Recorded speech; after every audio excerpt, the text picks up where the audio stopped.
Chapter 3, Jesus Storybook Bible. This chapter is called The Terrible Lie, and it's subtitled Adam and Eve Lose Everything from Genesis 3. Adam and Eve lived happily together in their beautiful new home, and everything was perfect for a while, until the day when everything went wrong. God had a horrible enemy. His name was Satan. Satan had once been the most beautiful angel, but he didn't want to be just an angel. He wanted to be God. He grew proud and evil and full of hate, and God had to send him out of heaven. Satan was seething with anger and looking for a way to hurt God. He wanted to stop God's plan, to stop his love story right there. So he disguised himself as a snake and waited in the garden. Now, God had given Adam and Eve only one rule. Don't eat the fruit on that tree, God told them, because if you do, you'll think you know everything. You'll stop trusting me, and then death and sadness and tears will come.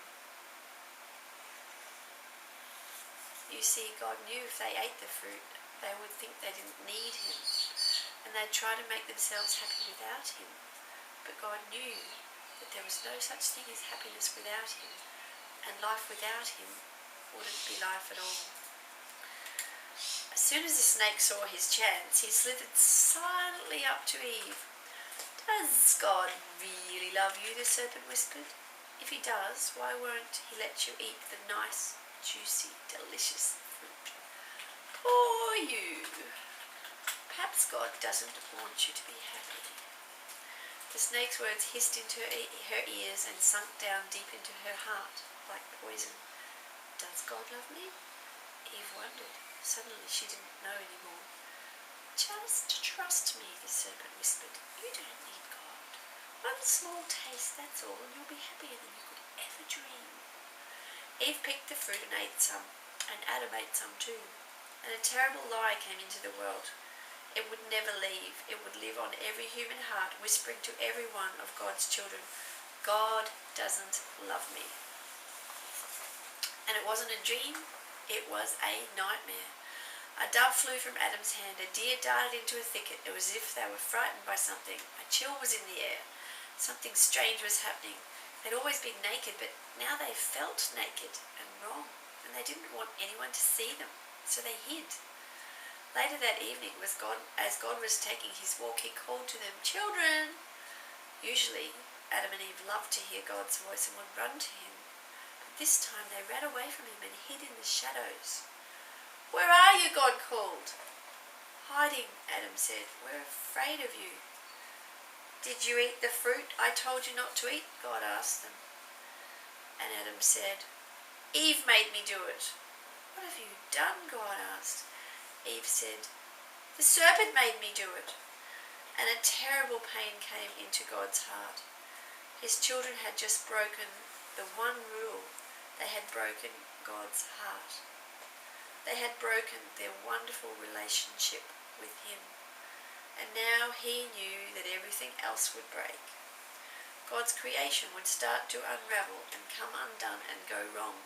From now on, everything would die, even though it was all supposed to last forever.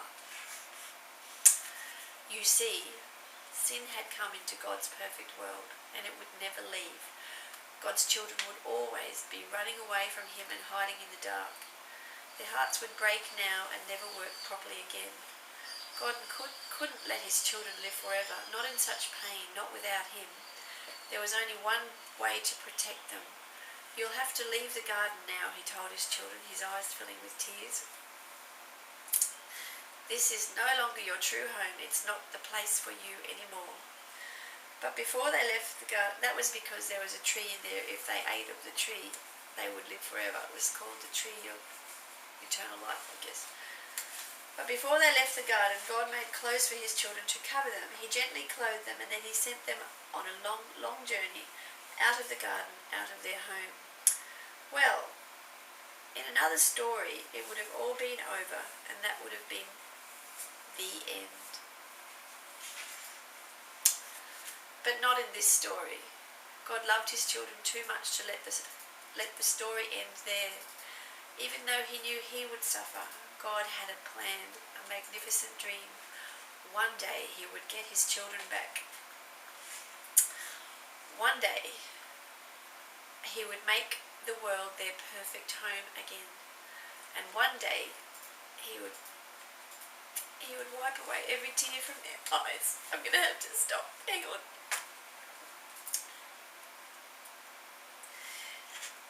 You see, no matter what, in spite of everything, God would love his children with a never stopping, never giving up, unbreaking, always and forever love. This is embarrassing. And though they would forget him and run from him, deep in their hearts, God's children would miss him always and long for him, lost children yearning for their home. Before they left the garden, this didn't hit me this bad when my son read it to me this morning. Before they left the garden, God whispered a promise to Adam and Eve. It will not always be so. I will come to rescue you, and when I do, I'm going to do battle against the snake. I'll get rid of the sin and the dark and the sadness you let in here. I'm coming back for you. And one day he would. One day God himself would come. Can you stop the tape, please, Andrew? Wait just a second.